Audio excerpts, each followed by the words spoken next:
Welcome back to another episode of Novelio. Today is June 9th, 2021. I'm going to continue on with my reading of It Happened on Dufferin Terrace. Roger stole a glance at his Timex. The easiest way to go back up the hill was the funicular. With it being after 10 p.m., they wouldn't get back to catch the final ride to the peak, even if they hurried. Might as well stroll back to the Chateau Frontenac. Shall we go? There are a couple more places down here I think you'll like. Serenity finished her tea. When she started to put her coat on, he swept around the table and helped her. The wind had grown stronger. The snow still felt light and fluffy. But now, instead of falling straight down, the flakes came at an angle. Despite their size, they stung on contact. Still not as bad as the freezing rain from a few weeks previous. At the first narrow, cobbled road to the left, Roger paused. You get a good view of your hotel from here and an excellent idea of the extent of the embankment. My calves and thighs are still burning from coming down that hill. The structure stood like a gigantic castle, safe from all threats at the top of the ridge. White floodlights illuminated its exterior. Alternating green and red ones made the center town shine. It's beautiful. We have a fudgery on this little street, too, just around the corner. You must come back while you're in town. I will, but I'll have to remember how to get here. I'll be your tour guide if you like. He hoped she would accept. In the meantime, I promised to show you Place Royale. The huge Christmas tree in the middle of the cobbled square peaked above the bound. They drew nearer. Thousands of white mini lights studded almost every branch. Red bows, baubles, and stars adorned the rest of the evergreen. Next to it stood a sleigh pulled by two white wire reindeer. The city was too beautiful for words, like a fairy tale. Not that Serenity believed in them come true. Nothing she experienced in her life compared to this. She didn't want to break down again, but long-suppressed emotions threatened to bubble to the surface. No, she couldn't cry. Not here. Not now. If she found the need to, then wait until she was back in her room. She pulled out her smartphone and snapped a photo. Mentally, she kicked herself for not taking more pictures. At least she still had more time before she had to go home to Toronto. The office would close for the day about noon on the 23rd and wouldn't reopen until after New Year's. She had nothing or no one at home waiting for her. Why not extend her stay here? If she did, she would have to switch hotels. Jonathan's footed the bill for the meetings for his managers as well as Serenity and Martin Thacker. No way she could afford the room. The next day was her last, official one in Quebec-City. She hated to leave. Her tour guide, albeit in an accidental one, was excellent company, a gentleman, and knew the place well. I hate to tell you this, but we missed the last funicular of the night, so we're going to have to walk up the hill. Turning to him, she said, as long as we find another way back up that isn't as steep. Yes, there is. Roger took her hand and started for the dreaded Rue de la Montagne, as if to climb it. Thank God! As she fell into stride beside him, she put her free hand on his forearm and rested her head. One of my favorite lanes is down this way. I can't show you the whole thing because a chunk of the cliff face broke away. They closed the road. We can go part way, but it's better done in the daylight. Serenity smiled at Roger. She didn't mind walking. She walked every day in Toronto, to and from the subway stops to the grocery store or the dry cleaners. The major difference was the hills. At least the big smoke was flat. So different from the hilly and mountainous city she found herself in now. Overhead bridges joined the upper floors of the homes to the streetcars filled spaces carved out of the rock face. Heavy gauge wire mesh enveloped the rocks. Some of the property owners had garages built on this side of the lane. Others had built new retaining barriers and used paving stones for their parking areas. Common knowledge to Roger, Serenity wouldn't be aware. After dark, she couldn't appreciate the street's quaintness. I love this. She stopped and pulled her hand out of his and turned around slowly. Wow. We'll come back again in the daylight. We're almost to the point where we need to cut through the close to Rue St. Paul. Roger led the way down the small laneway, running between the bluff and the residences. I know I said this was best done during the day, but this is a shorter way to the one that will take us up there. He pointed to the top of the cliff. Serenity fell into step beside him. At the passage, Roger stood aside and allowed her to go ahead of him. The gap was too narrow for them to walk side by side. After a short amble on the wide boulevard, he steered her to another cobbled road. The slope was nowhere as arduous as the one they took down the hill, but steep nonetheless. At least this one was more gradual. At the crest he took them to the left, up yet another incline until they reached Rue de Rempart. Chapter 15. Rue de Rempart, Quebec-City. Houses and small hotels aligned one side. A cramped cement walk ran adjacent to the stone fortification on the other. Roger walked to the wall. She chagged along. "We were just down there," he said. Serenity turned to him. "I'm glad you showed me this." "No problem. I'm enjoying myself." Streetlights stood at regular intervals on this side. Their round white globes lit the walkway beneath them, but out from under the brightness, shadows took over. At an observation point, Roger escorted Serenity to a bench located between two cannons. He brushed the seat off so they could sit and enjoy the scene. They were the only people out on the street. Above the rooftops of warehouses and the nearby grain elevators, the waterway was barely visible.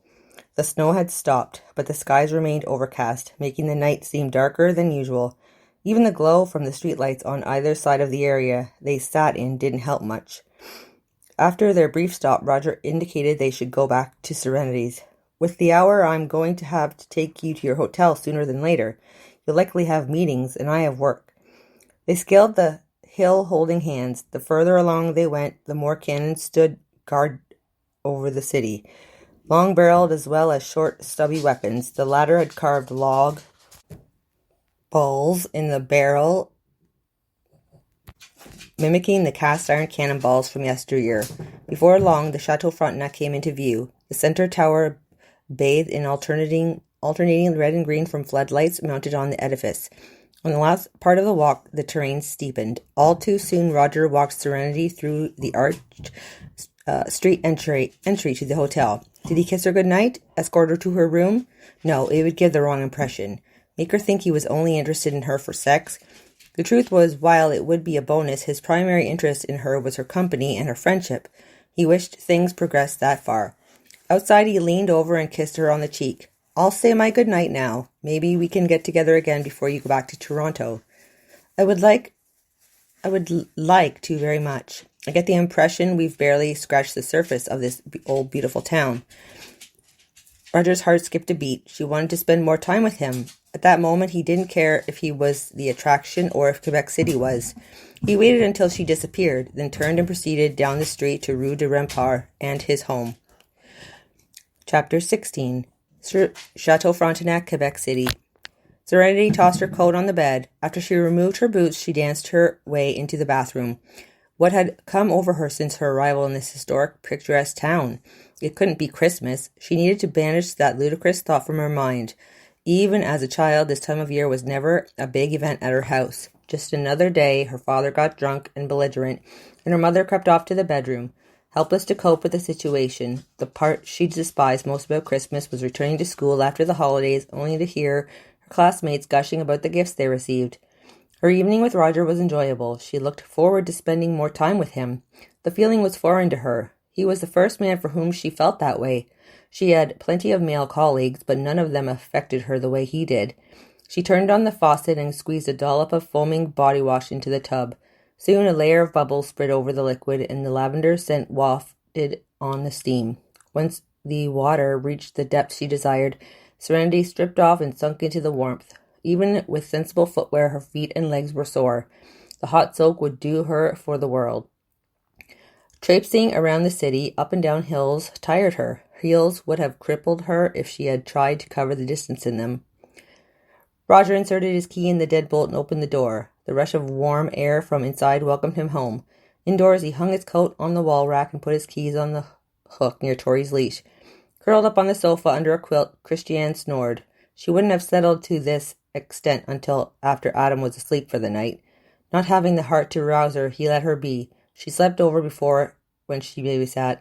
When Roger turned to go upstairs, he came face to face with his son sitting on the landing. "What are you still doing up?" he asked. "How was your date?" "Not a date." His face burned. "Yes, but not a romantic one. A night out with a woman to apologize for the circumstances behind their first meeting." Tori lifted her head and bounded down the stairs. She needed to go out one last time before the house fell into darkness for the night. "You into bed. I'll be back in a few minutes to tuck you in." "But, Dad!" "No buts. I want you in bed when I get back from taking this one out to do her business." Adam stood and slinked back to his room. His chin on his chest. Roger hated being firm with him. He was a good kid. Going odd midnight, the young boy had school in the morning. Not to mention, he had to work the next day, too. At the bottom of the staircase, the dog jumped and pranced. With the way Tori performed, she'd wake Christiane if he didn't soon take her outdoors. The moment he started down the steps, the black lab raced to the back door. If only the yard was fenced on all sides. He could let her out and go about his business while he watched for her to finish. She wandered off before. Reports of a fisher in the neighborhood made him extra vigilant. He clipped the leash to her collar and the loop on the doorknob. Roger slipped into his parka and out the door. Tori's snout dropped to the ground. She sniffed her way around. The dog would eventually decide on the perfect place. Since he took Serenity back to where she stayed, the temperature had fallen. The gentle snowfall had stopped. Now the sky was clear and the stars twinkled. Rejuvenated after a long soak in the enormous tub, she padded to her bed and turned down the covers. Before climbing on the firm pillow-top mattress and covering up with Egyptian cotton sheets and weighty goose-down duvet, she strolled to the window. Her room overlooked the hotel's front doors. People came and went below. The light fixtures which brightened the precinct were the same as those on the street where Roger lived. They walked past some quaint buildings on their way back to the Chateau Frontenac. Was his home similar? Better yet, would she see him again? Get a grip, she told herself. Thoughts of him made her happy for the moment. When she left in a few days, she would be devastated. Concentrate on business. Prepare yourself for the following day.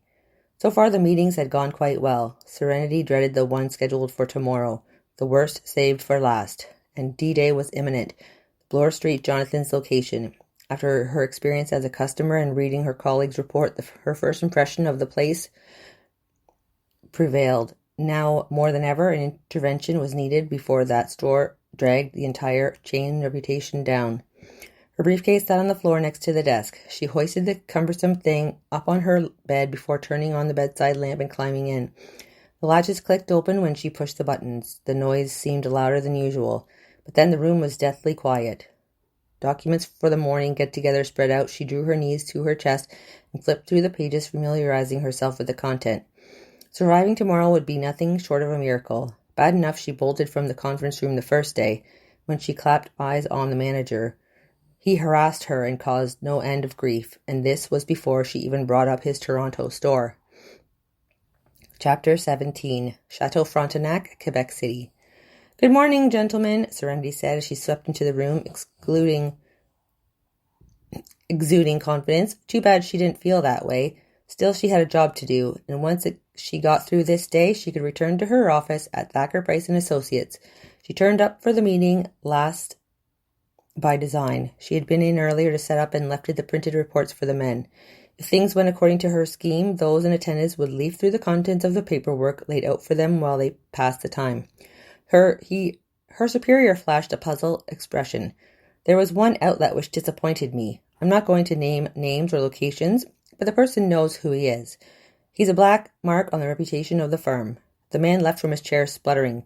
"You can't say that about me. That's slander. I'll sue." "Simon, sit down and don't say another word. I should have known putting you in charge was a mistake." He cringed and mumbled, "Yes, Dad." Did she hear what she thought she heard? Simon called Jonathan Drake Dad?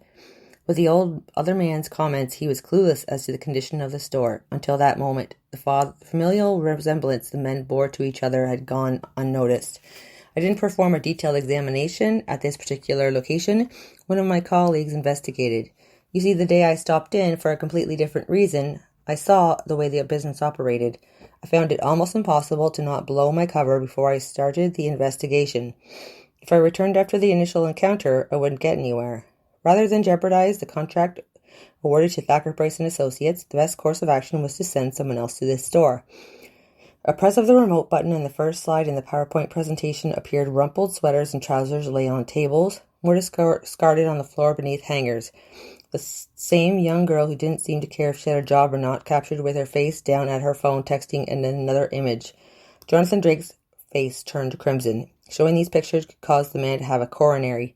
"Are you all right, sir?" she asked. He spluttered and reached for the water pitcher to fill his glass.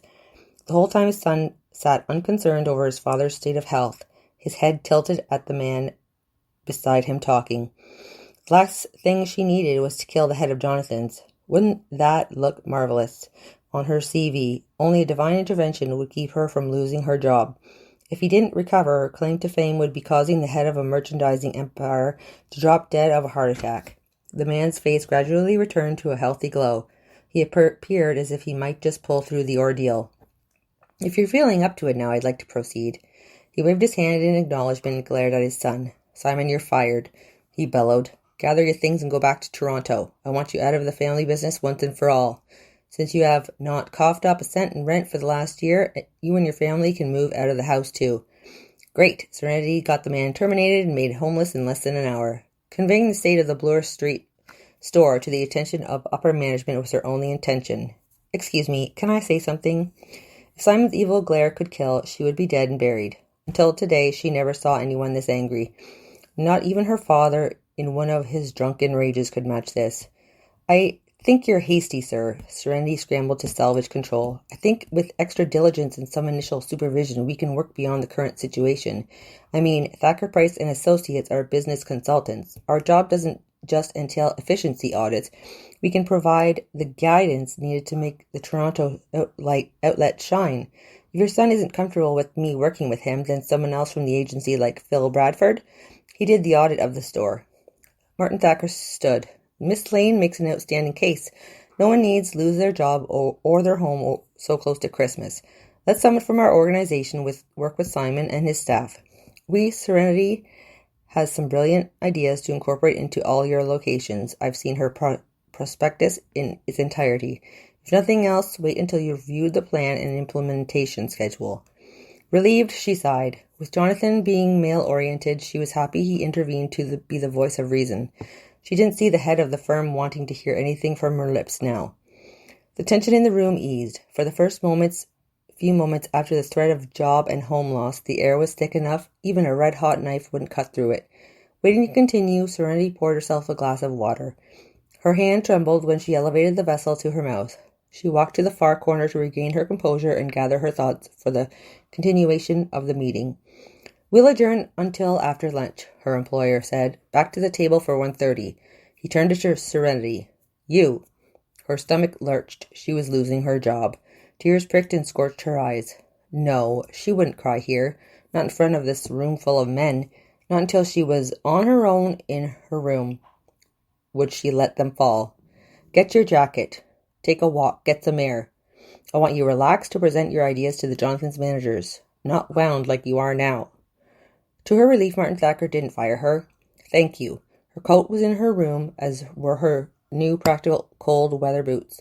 A break from the stuffy boardroom was welcome. With some luck, she would bump into Roger. There she went again, thinking about a man she was only getting to know. Clad in her outerwear, beret and gloves, Serenity walked out of the lobby. Almost 2 hours of free time for her to wander and see more of the sights. To her left was a small green space followed by what looked like a residential zone. To the right, her usual path when she went out was the hectic commercial section. Depending on the direction she turned once through the archway, it was Dufferin Terrace or down the grade to the cathedral standing guard over the square. Today, to change things up, she passed to the other side where a horse-drawn brougham awaited customers. A ride would be fantastic, but something better for more than one person. Not knowing the inner city well, a walk straight up Rue Saint-Louis and back would be prudent.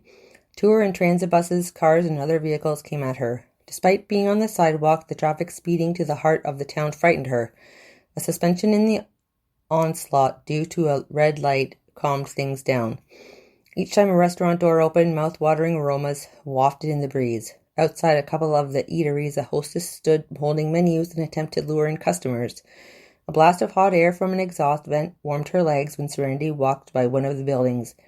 At the other end of the structure, gas hissed through the meter. Further up, she met another carriage carrying 4 people. The hollow clop of the hooves echoed off the pavement. In no time, the wall surrounding Vieux Quebec loomed in the distance. Traffic navigated through the arched portal.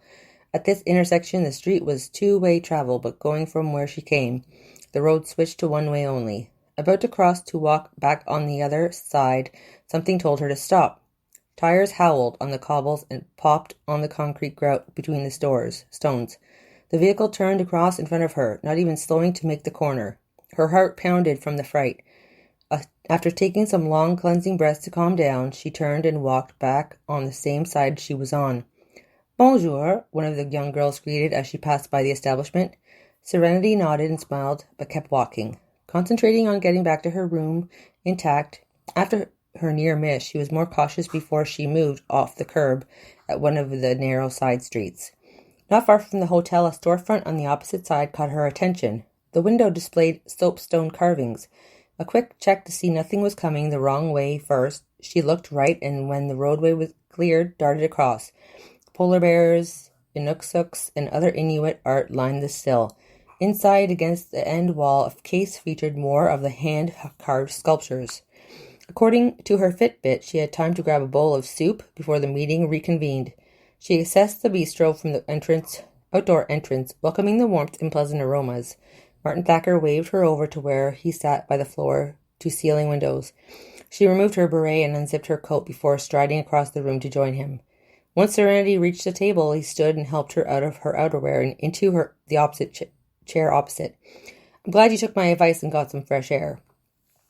Was an experience. I love this city, even if the motorists drive like lunatics. I almost got run down by a car up the street." A waiter came with a menu and left them to carry on their conversation. Men from the meeting sat at other tables. They conversed, sometimes loudly, over excessive lunches and glasses of draft beer. When the young man returned with a pitcher of water, he filled the empty goblet and turned up the other. Conspicuously absent from the group of businessmen were Jonathan Drake and his son, Simon.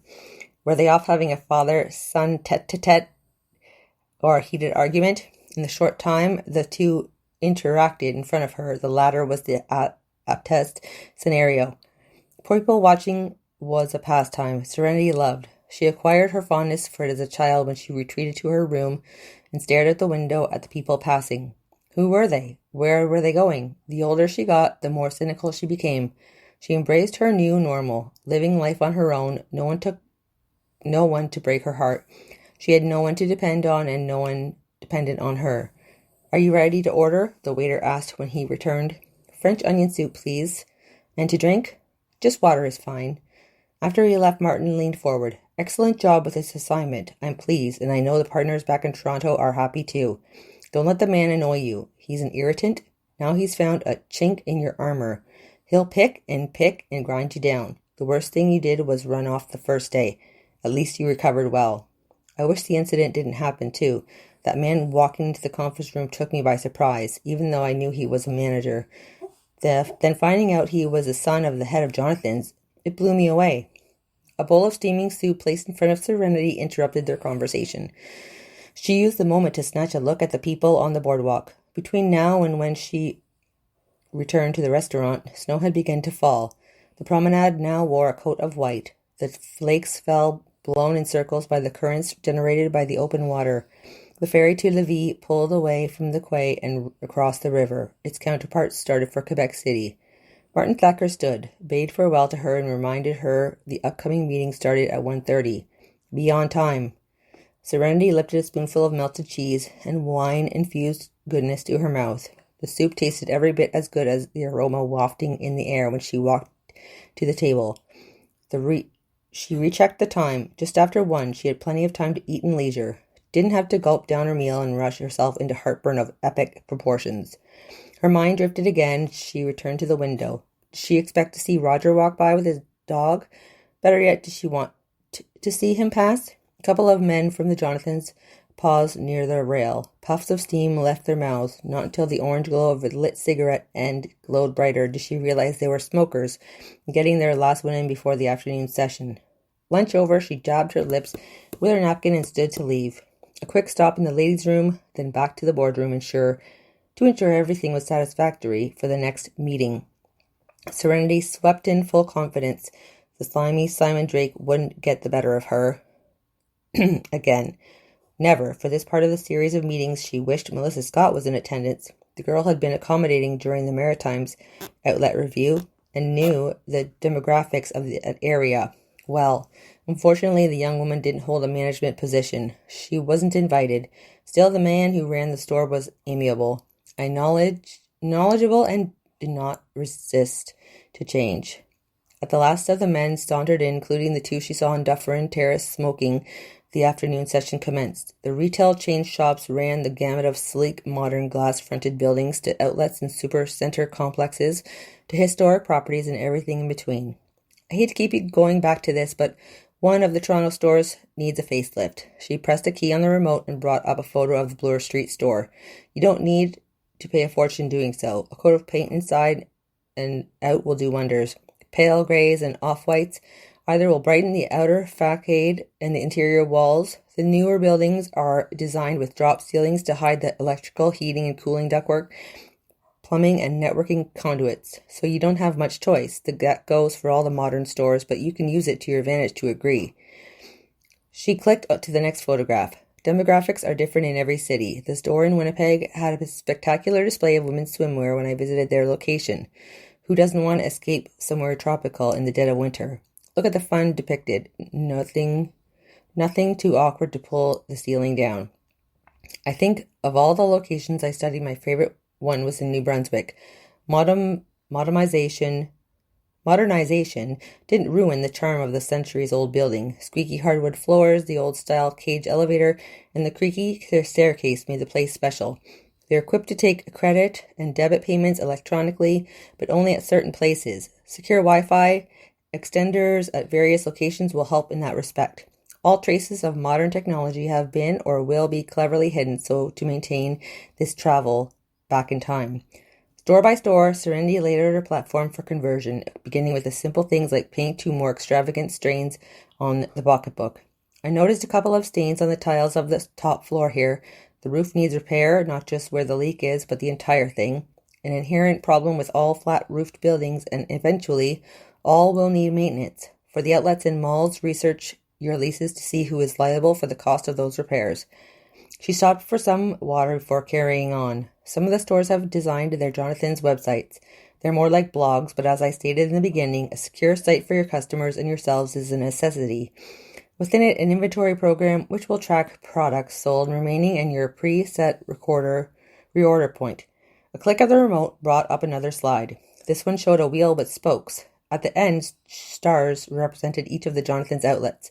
Your name has been out there for years, but you can make your business grow to even higher levels. With e-shopping, customers who don't live nearby or can't visit a physical store can still obtain your products. I had the opportunity to browse the departments in your stores during my audits.